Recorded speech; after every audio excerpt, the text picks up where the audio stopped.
Bienvenue dans le podcast âme fauve, je suis Sarah Zerbib, plaisirologue et psychologue.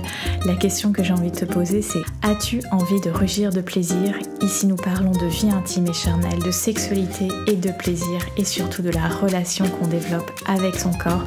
Bref, toutes les clés pour t'épanouir dans ta vie intime et sentimentale, quel que soit ton âge, ta morphologie et ton statut relationnel. Alors, écoute bien ce qui va suivre et surtout, abonne-toi au podcast.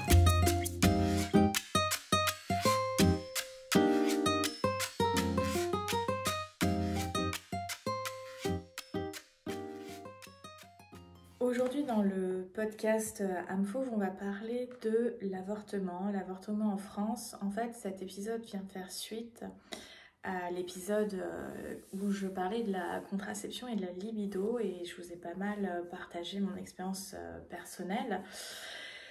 Et j'avais dit que je ferais un deuxième épisode autour de l'avortement puisque c'est quelque chose que j'ai vécu début 2023.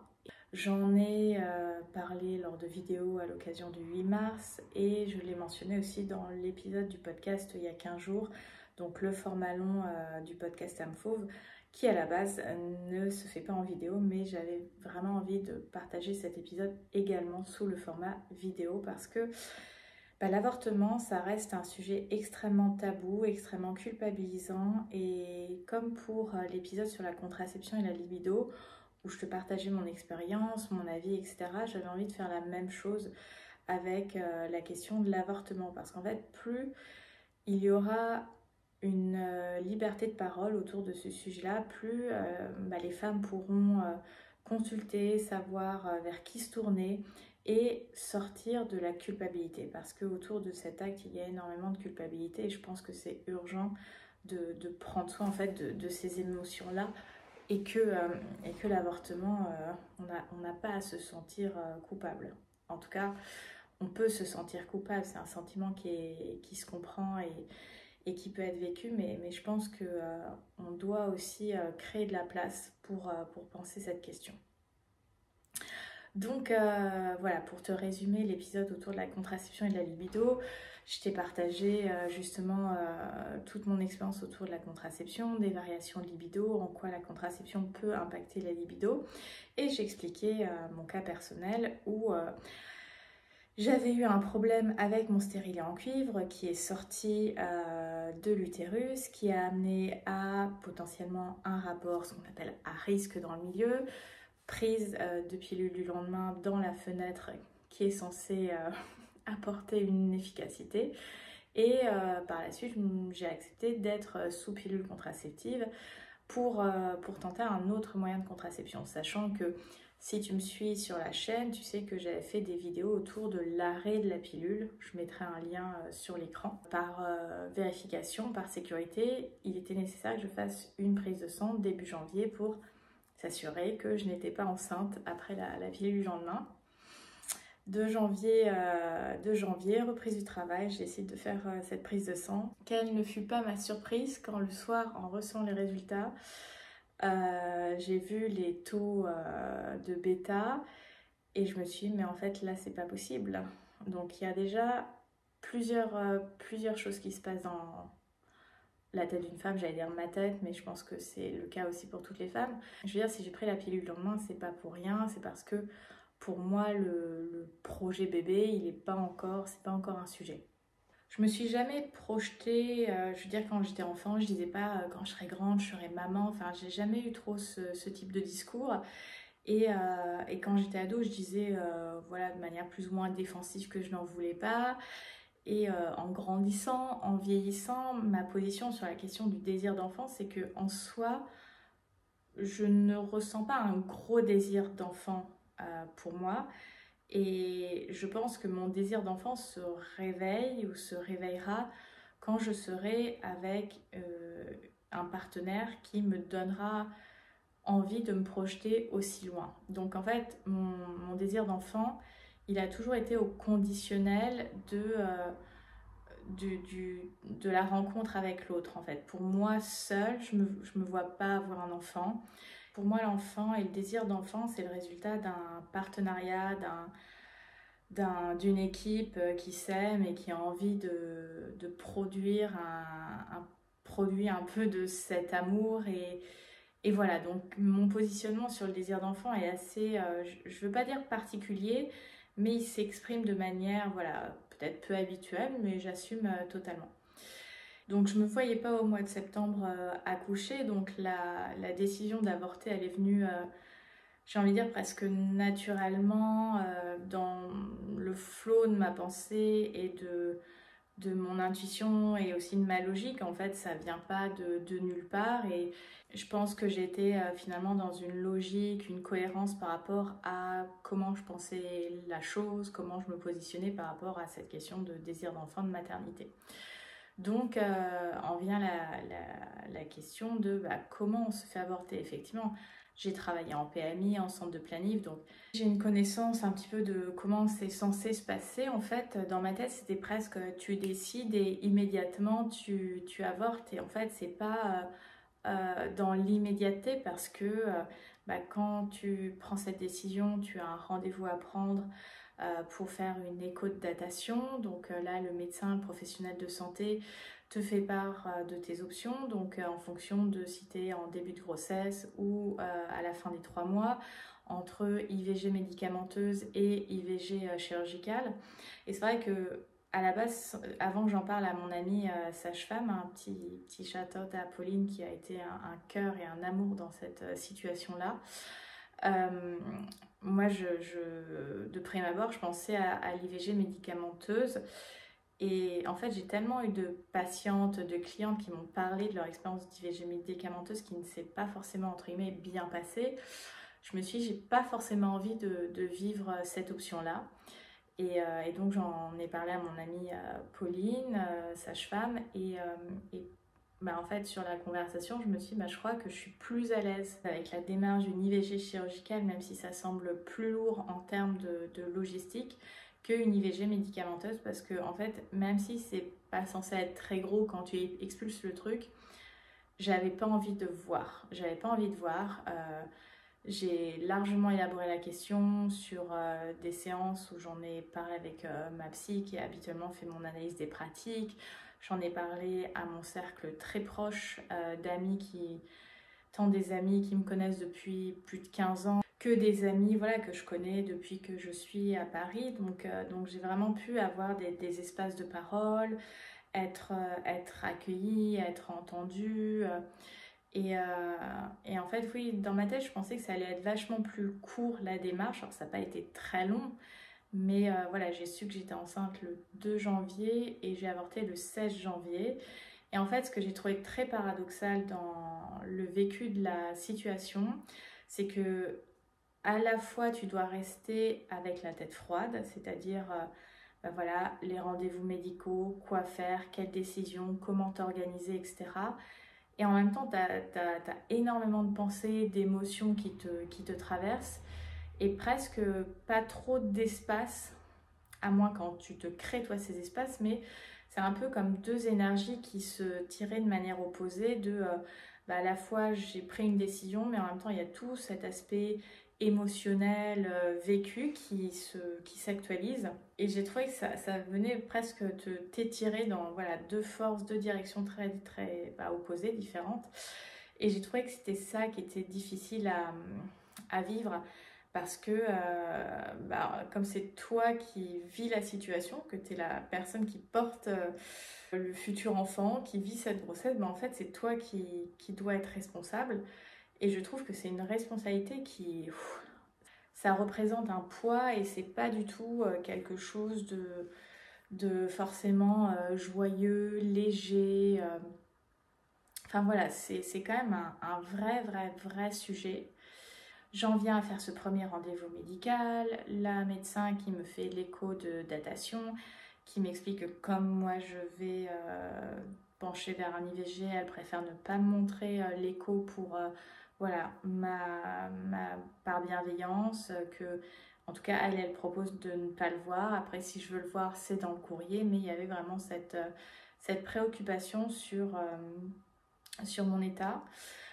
Donc j'ai eu ce premier rendez-vous. Après, en fonction de ce que tu décides, soit tu fais l'IVG médicamenteuse avec les cachets et ça se passe chez toi, mais tu peux aussi le vivre à l'hôpital, parce que quand je suis allée à l'hôpital pour programmer l'IVG chirurgicale, la gynéco n'avait pas compris que je voulais faire une IVG chirurgicale et pensait que je voulais être à l'hôpital pour vivre l'IVG médicamenteuse. Donc c'est une chose que je pense intéressante à savoir, que une femme peut aussi se tourner vers l'hôpital pour vivre l'IVG médicamenteuse et pas forcément le vivre chez elle, seule ou pas. Donc après mon deuxième rendez-vous, ça a été à l'hôpital. Voilà, j'ai été à l'hôpital de mon amie Pauline qui a su me conseiller, m'orienter. Donc vraiment, cœur sur toi Pauline, parce que tu as été vraiment une super amie. J'ai fait ce premier rendez-vous avec la gynéco où j'explique que je veux faire cette IVG chirurgicale, etc. etc. On m'explique la procédure, tout ça. En termes d'examen, je sais qu'en plus de ça, j'avais une prise de sang à compléter et un test Covid, puisque bon, pour maintenant les opérations, il nous faut un test de Covid négatif. Elle m'explique comment la procédure va se passer, que j'avais aussi un rendez-vous avec l'anesthésiste à faire dans l'hôpital pour programmer l'intervention, etc. Puisque l'IVG chirurgicale se fait sous anesthésie générale. Donc je fais tous ces rendez-vous et en fait ça te demande vachement d'énergie, ça te demande voilà, de l'organisation, de garder les pieds sur terre, de rester finalement assez rassemblé. À chaque fois que je dis cette phrase, je dis la même chose, je dis c'est terrible de dire cette phrase parce que ça devrait pas être une phrase qu'on dit, mais j'ai eu de la chance de tomber sur des professionnels qui n'ont à aucun moment remis en question ma décision. Parce que je sais que bon nombre de femmes se retrouvent face à des professionnels, surtout quand on est dans sa trentaine, mais vous êtes sûr, après ça sera peut-être plus difficile de tomber enceinte, etc. Et moi, à aucun moment, j'ai eu une remise en question de ma parole, de ma volonté, etc. J'ai toujours eu, même à un moment, j'expliquais la démarche d'avortement et le médecin me dit, mais en fait, vous n'avez pas besoin de vous justifier. Et quand tu es accueillie comme ça, c'est un soulagement parce que tu te dis, mais voilà, je suis accueillie telle que je suis, avec la décision, je ne suis pas jugée, je peux choisir en fait, je peux choisir. Et oui, je me dis que j'ai eu de la chance, sauf qu'en fait, toutes les femmes devraient bénéficier de ce type de contexte pour être accompagnées avec bienveillance, avec bientraitance. Donc après, là, il y a eu la date qui a été programmée pour le 16 janvier, donc tu as une convocation de l'hôpital, enfin bon, tu as tout un peu d'administratif à faire.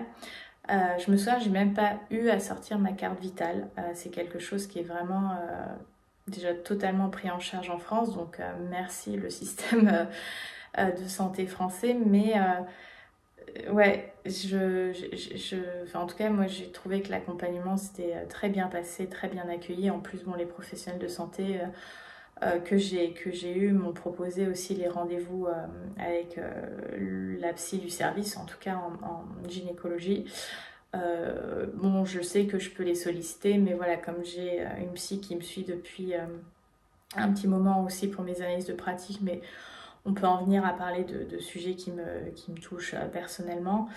Ça faisait sens plus pour moi d'aller dans cet endroit-là parce que voilà, c'est quelqu'un qui me connaît, qui connaît mon histoire et ça me semblait plus simple. Après, voilà, je ne me ferme pas la porte de peut-être un jour, si je ressens le besoin d'aller dans un autre lieu avec une autre personne, de solliciter cette aide. Donc vient la date du 16 janvier où tu es convoqué très tôt à l'hôpital parce qu'en plus il faut que tu sois à jeun. Tout ça, donc à 7h, on t'accueille, on te refait une prise de sang et moi je me souviens que voilà, j'étais assez stressée, je me sentais très nauséeuse, j'avais en fait les symptômes de grossesse que j'ai rencontrés, c'était les nausées, pas que matinales, mais des nausées, le fait d'être très gonflé corporellement et l'essoufflement. Moi je pensais que l'essoufflement c'était chez les femmes enceintes qui portaient un gros ventre et en fait non, l'essoufflement chez la femme enceinte commence très tôt parce que c'est lié aux hormones et à l'augmentation notamment de la progestérone. Et je me souviens, c'était un moment où j'avais une panne d'ascenseur et j'avais 7 étages à monter. Et au bout de 5 marches, je me sentais en PLS. Alors que, bon, si tu me suis, tu sais que Même si je fais pas un 38, je suis assez sportive et d'habitude je monte au moins 4-5 étages sans être en PLS. Mais là, au bout d'un étage, j'étais en PLS et je me dis mais c'est pas possible quoi. Bref, il tente de me faire une prise de sang, l'aide-soignant stagiaire n'a pas trop su me piquer, mon sang ne voulait pas sortir, je me sentais quand même très stressée, etc. etc. Et donc, bon, ils n'ont pas réussi trop à me piquer, bref. Donc, ça a été au niveau de l'anesthésie qu'ils ont dû faire les finalisations pour me poser notamment le cathéter. Avant de descendre aussi au bloc, on m'a donné 2 médicaments, donc un notamment pour ouvrir le col, puisqu'en fait, la différence entre IVG médicamenteuse et IVG chirurgicale, la chirurgicale, c'est que on absorbe en fait l'œuf de l'utérus. Et donc, bon, bah, pour faciliter l'introduction de cette petite aspirateur, on te donne un médicament pour ouvrir le col. Donc, tu es forcément en tenue très sexy, robe bleue, chaussettes d'hôpital, Charlotte, enfin, glamour 1000%. Donc, je descends. Évidemment, les accompagnants ne sont pas autorisés. Donc, mon partenaire n'était pas autorisé à descendre avec moi. Donc, comme ça allait durer peut-être 2-3 heures avec le réveil, etc., ils lui ont conseillé de partir. Et en fait, ce qui m'a beaucoup rassurée, c'était d'avoir mon amie Pauline. Elle avait dit qu'elle essaierait de passer avant qu'il m'endorme. Et elle a pu le faire.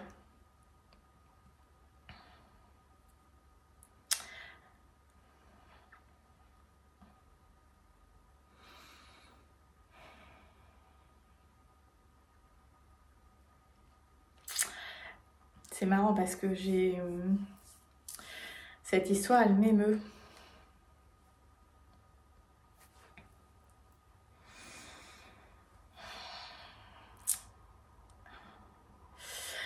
Voilà, même si je suis totalement en paix avec la décision, en fait, c'est quand même des vécus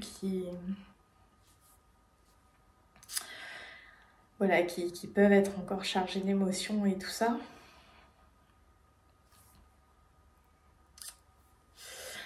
Et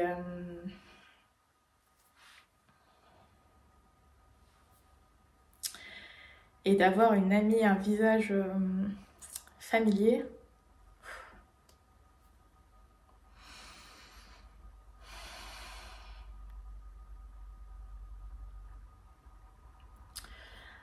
Bah en fait, c'est rassurant, c'est touchant, on se sent pas seul, même si c'était marrant, c'était une équipe d'hommes qui m'a accompagnée au bloc et tout, mais le fait d'avoir un visage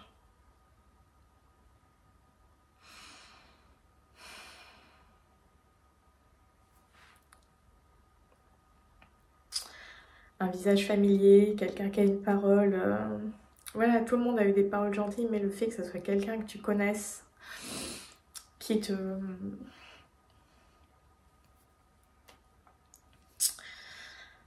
partage un mot bienveillant, qui te touche le bras, etc., bah, c'est très touchant, c'est très beau. Donc merci Pauline à nouveau.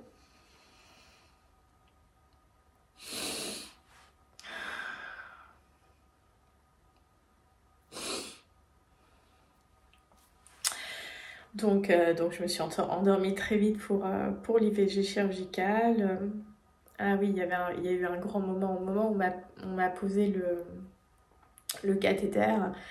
J'ai eu la nausée que je retenais depuis le matin est sortie, donc j'ai vomi juste avant de rentrer dans le bloc. C'était majestueux et en fait ce qui me stressait beaucoup, c'est que j'avais ce goût de vomi littéralement dans ma bouche et que j'allais au bloc et que j'ai pas pu ni boire ni me rincer la bouche et ça m'a créé aussi pas mal d'inconfort parce que bon, on va se dire la vérité, c'est pas ouf de vomir avant le bloc et de pas pouvoir te rincer la bouche, mais bon, c'est comme ça. Voilà, ils m'endorment, ils font leur procédure. C'est vrai que c'était une équipe quasiment que d'hommes, mais j'ai été très bien prise en charge, très bien soignée et tout. Et après, j'étais dans la salle de réveil.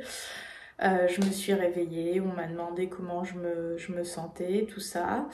Ça allait, effectivement, t'es un peu groggy de l'anesthésie et tout, mais globalement, voilà, même si j'étais un peu encore dans les vapes, ça allait. Puis après, il te remonte en chambre. Là, je commençais à avoir faim, à avoir soif. Enfin, en plus, moi, si tu me connais, tu sais que voilà, quand je commence à avoir faim et soif, ça va pas, quoi. Donc voilà, après, on m'a servi un petit déj où j'ai pu boire un petit peu un thé, de l'eau, manger un petit quelque chose. Bon, c'était pas de la gastronomie, tu sais, moi, je suis une grande fan de cuisine française, de pâtisserie, de gastronomie. Là, c'est pas ça, mais bon, ça te sustente sur le moment. Et puis tu as quand même un gros coup de fatigue et des douleurs. Tu as quand même des douleurs, des saignements, puisqu'effectivement, puisqu'il y a une aspiration qui se fait dans ton corps, que ça vient. Enfin voilà, c'est un corps étranger hein, qui rentre dans ton corps. Forcément, ça le met en stress. Il y a des pertes donc au niveau de sang, etc. Donc en plus, quand tu te réveilles, toi qui n'avais pas de culotte, là tu te retrouves avec une sorte de couche. Ouais, je vous partage tous les détails parce que je pense que c'est important de le partager. Donc une sorte de couche avec cette partie absorbante. Et on te demande aussi est-ce que tu perds du sang. Enfin voilà, les infirmières aides-soignantes te font un peu un suivi là-dessus. Je suis restée encore un petit peu de temps en chambre où j'ai somnolé, j'ai un peu dormi, j'ai essayé de me détendre, etc. Parce que mine de rien, c'est quand même assez éprouvant, même si c'est quelque chose de très rapide finalement au bloc, ça dure quelques minutes. L'impact sur le corps est beaucoup plus long que ces quelques minutes. Donc voilà, je suis sortie de l'hôpital en tout début d'après-midi et j'ai passé le reste de la journée à me reposer. T'avais un cachet à prendre et en fait, post-IVG chirurgical, tu as un rendez-vous avec la gynéco post-IVG, je crois que c'était 3 semaines après, où elle te refait une écho pour s'assurer que l'utérus est bien vide. Quand je suis allée à ce rendez-vous, l'écho classique, ça ne fonctionnait pas, on ne voyait pas bien, donc j'ai dû faire une écho endovaginale. Donc en fait, on t'insère dans le vagin l'appareil, une sorte de tige pour l'écho. Et donc, c'est pas un moment hyper agréable de fou parce que c'est quand même un petit peu intrusif, hein, comme le spéculum. Même si ça fait 3 semaines que tu as fait l'IVG, ça fait quand même un petit peu mal. J'étais sous pilule à l'époque. En soi, la procédure s'est très bien passée. Mon corps a réagi globalement normalement. Voilà, donc oui, j'ai connu mon premier IVG à 35 ans. Alors, je me souhaite pas d'en avoir d'autres, mais bon, on ne sait jamais comment la vie peut se dérouler. Et j'étais contente de l'avoir fait sous forme chirurgicale. Je pense que c'était quelque chose qui me correspondait mieux. Et puis, suite à l'avortement, effectivement, pendant une quinzaine de jours, les rapports sexuels sont, en tout cas pénétratifs, vaginaux sont déconseillés, hein, on se doute bien pourquoi. Voilà un petit peu pour l'expérience en tant que telle et l'organisation. Par rapport à la place du partenaire, effectivement, il y a déjà le moment de l'annonce qui n'est pas forcément un moment facile parce que toi déjà tu es un petit peu en état de choc et en plus il faut que tu l'abordes avec ton partenaire. Même si tu peux avoir confiance en l'autre, tu peux jamais prédire la réaction. Et moi j'étais un peu dans une ambivalence parce que c'était un moment où mon partenaire n'était pas bien. Émotionnellement c'était compliqué pour lui cette période et je me souviens quand il est arrivé chez moi, j'ai genre attendu 30 minutes avant de lui dire, mais à un moment je pouvais plus et même si je le sentais pas bien, j'étais obligée de le... Enfin c'était pas que j'étais obligée, mais c'était trop important pour moi pour ne pas le verbaliser. Donc je lui dis voilà, j'ai quelque chose à te dire. Donc je lui dis ça et ça a été un moment à la fois de choc pour lui, un peu de coup de massue. Et effectivement, c'est un moment où, sur ce moment-là, il n'a pas su être très disponible parce qu'il était pris par sa propre réalité émotionnelle. Et c'est vrai que c'est un moment un petit peu difficile à vivre quand l'autre n'est pas forcément disponible comme toi tu aimerais qu'il soit ou qu'elle soit. Donc ça a été aussi un moment de feedback que je lui ai fait de retour. Je lui ai dit mais en fait là t'es pas trop présent pour moi et je veux dire c'est certes c'est un sujet qui se passe dans notre couple, mais c'est aussi moi qui dois vivre toutes ces étapes, qui a ces démarches à faire, et c'est en ce sens-là où je sais pas, conceptuellement c'est pas ultra juste parce que c'est quand même la femme qui porte beaucoup les choses, et on voit que la contraception c'est encore une charge mentale plutôt que les femmes portent, même si voilà des hommes s'intéressent, etc. En fait c'est quand même un moment qui peut être délicat, tant dans la verbalisation que la présence, que comment va évoluer la relation suite à un épisode comme celui-ci. Est-ce que ça va impacter les sentiments de l'autre? Est-ce qu'on va me voir de la même manière? Est-ce que la confiance, elle sera toujours la même? Enfin, tu vois, c'est un moment, je veux dire, tous les couples ne vivent pas une IVG. Bon, il y a des couples qui vivent des grossesses, etc. Mais c'est quand même un moment bien particulier. Qu'est-ce que l'autre veut? Et c'est vrai que, bon, moi, je me voyais pas maman en 2023. Et lui, pour des raisons qui lui sont propres, ne souhaitait pas un enfant non plus actuellement. Donc en tant que tel, sur la décision finale, on était assez alignés. Mais c'est vrai que même si moi, j'étais assez claire sur ce qui était en train de se passer, sur ce que je voulais et ce que je ne voulais pas, quand tu as 35 ans, forcément, tu te poses un peu la question de « et si ?» Et si je le gardais, et qu'est-ce que ça ferait? Est-ce que j'aurais d'autres opportunités plus tard? Enfin, tu te poses des questions que tu ne t'étais jamais posées auparavant. Donc forcément, c'est nouveau, c'est un peu perturbant, tu perds tes repères. Et bon, effectivement, je lui ai renvoyé qu'à ce moment-là de l'annonce, il n'avait pas su être là. Comme moi j'avais besoin qu'il soit là, et après effectivement ça a été quelque chose de réajuster, et c'est vrai qu'il a été très présent après sur le reste.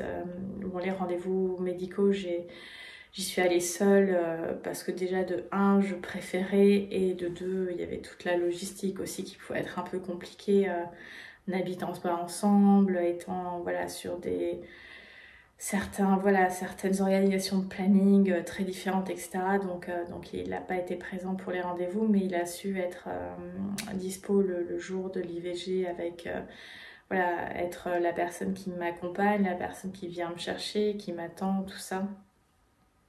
Donc je pense que c'est vraiment important d'avoir aussi ce type de soutien, parce que c'est un moment où tu peux te sentir assez seule.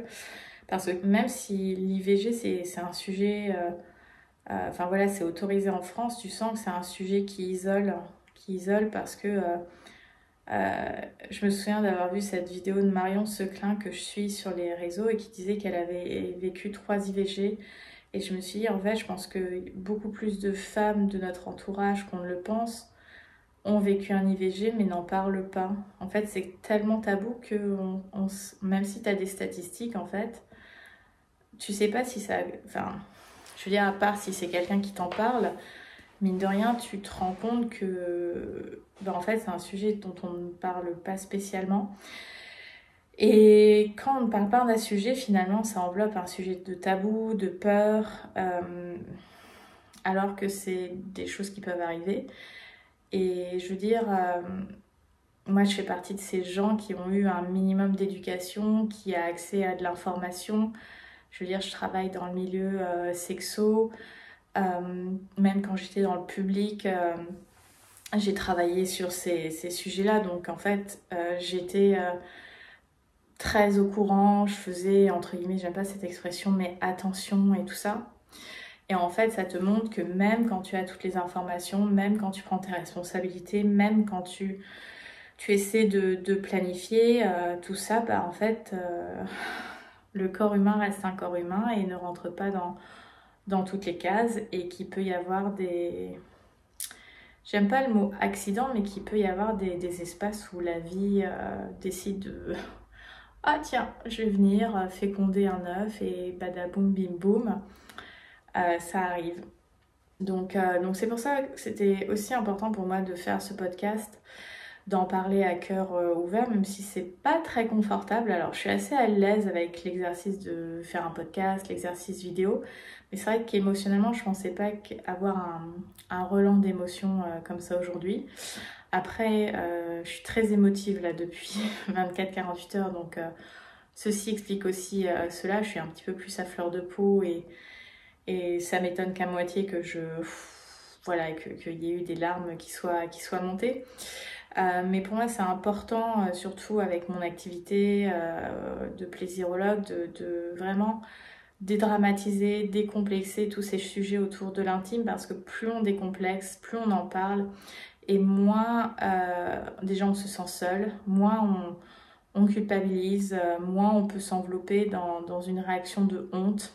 Et je pense que l'avortement, c'est pas juste une question de femmes, c'est une question vraiment de société qui touche tant les hommes que les femmes, parce que oui, c'est les femmes qui font cet acte, mais je pense que c'est aussi important d'impliquer les hommes. Enfin voilà, je pense que c'est pas qu'un sujet de femmes, même si ce sont les femmes qui le vivent. Je pense que c'est un sujet qui est global dans notre société, qui touche à l'intime et voilà, qui est quand même source beaucoup d'ambivalence parce qu'on a vu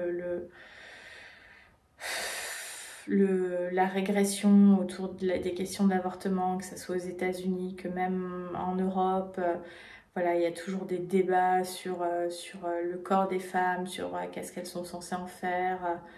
Je veux dire, pour que les hommes et les femmes soient égalitaires et équitables face à la sexualité, la question d'avoir le choix est hyper importante. Et parce que les femmes, on va dire constitutivement, naturellement, entre guillemets, sont celles qui portent les enfants, elles devraient avoir un désavantage par rapport à la sexualité, à la contraception. Non, je pense pas en fait. Donc les femmes, du fait qu'elles le portent, doivent avoir encore, je sais pas, encore plus le choix. En tout cas, ouais, la possibilité de choisir de le garder ou de pas le garder. Et que en fait, peu importe la décision, quoi qu'une femme décide, ça lui appartient et moi j'ai pu avoir des questions de t'es sûre, tu regrettes pas, comment tu le vis maintenant, etc.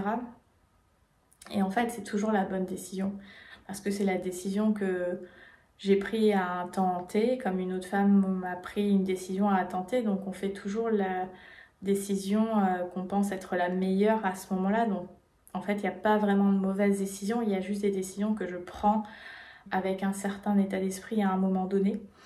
Donc je pense que c'est pas la bonne question à se poser de est-ce que c'est une bonne décision, c'est plutôt est-ce que tu te sens en paix aujourd'hui, est-ce que tu te sens sereine, comment tu imagines la suite, enfin ça ce sont des vraies questions. Le fait d'interroger est-ce que c'était une bonne ou une mauvaise décision, tout de suite on y met du jugement autour de l'avortement et c'est vrai que l'avortement il est très jugé, il est pointé du doigt.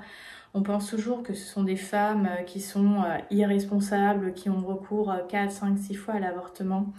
Mais c'est facile en fait. Et quand Simone Veil disait aucune femme n'a recours de gaieté de cœur à un avortement, mais même quand tu as décidé, même quand tu es au clair avec la décision de pourquoi tu veux ne pas garder ou poursuivre cette grossesse, tu ne le fais pas de gaieté de cœur parce que c'est douloureux physiquement parlant.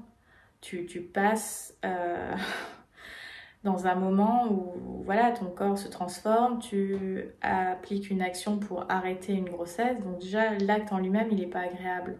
Donc tu ne fais pas de gaieté de cœur. Et psychiquement parlant, émotionnellement parlant, comme en plus c'est hyper tabou, critiqué, montré du doigt, etc. Même si il y a des endroits et des personnes voilà, qui sont quand même nombreuses qui l'acceptent. Psychiquement parlant, c'est quand même un moment de désorganisation, de crise. Émotionnellement, tu passes par différentes phases. Et c'est pas parce que l'avortement a été fait que ça y est, le lendemain, tu reviens à ton toi d'avant. Non, le toi d'avant, alors oui, il y a une continuité avec qui tu es, mais tu as cette expérience aussi non pas qui t'impacte, mais qui te fait voir aussi les choses d'une certaine manière, qui te fait avancer aussi dans ton expérience d'être humain. Donc un avortement, même si ça a été très bien accompagné, c'est un événement de vie qui marque un chapitre. Donc même si c'est quelque chose voilà, de légal, d'accepter, en tout cas en France, légalement parlant,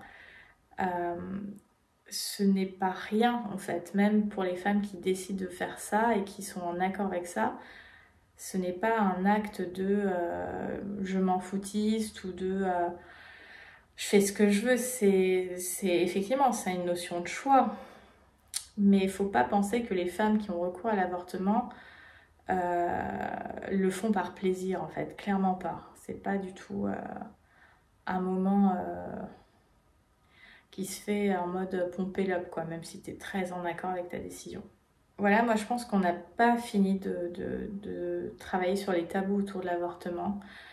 Je pense que c'est vraiment important qu'on en parle, même dans tout ce qui est santé sexuelle, éducation sexuelle, sexualité, que ça soit pas juste une question de la sexualité, se protéger et éviter de faire un bébé, mais justement, qu'est-ce qui se passe quand, malgré nos connaissances, nos précautions prises en termes de contraception, comment faire quand ça arrive, comment accueillir en fait, comment nous préparer, hommes comme femmes, à ces moments, à ces sujets-là en fait, tout simplement. Donc moi aujourd'hui, voilà, je suis en paix avec cette décision, j'ai pas de regrets. À nouveau, c'était la décision qui me convenait sur le moment et qui continue de me convenir puisque voilà, c'est quelque chose qui a été appréhendé, qui a été élaboré, etc. Donc j'ai absolument aucun regret.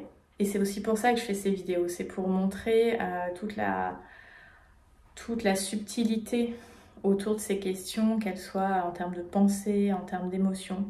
Parce que c'est pas juste ah tiens, j'ai un test positif, ça y est, je suis avortée. Non, c'est des questions qui impliquent beaucoup plus de choses, même si tu sais que voilà, la technique d'avortement est bien maîtrisée, tu as quand même la peur de et après, est-ce que je pourrais retomber enceinte? En fait, tu as quand même des peurs qui te traversent, des questions qui te traversent, alors que en soi, il y a peu de risques, mais quand même. Donc voilà, ce podcast, il servait vraiment à réfléchir et à partager cette expérience et réflexion autour de ce sujet encore très tabou. Voilà, si vous avez des questions, n'hésitez pas à les laisser dans les commentaires, que ce soit de l'épisode du podcast ou de cette vidéo YouTube.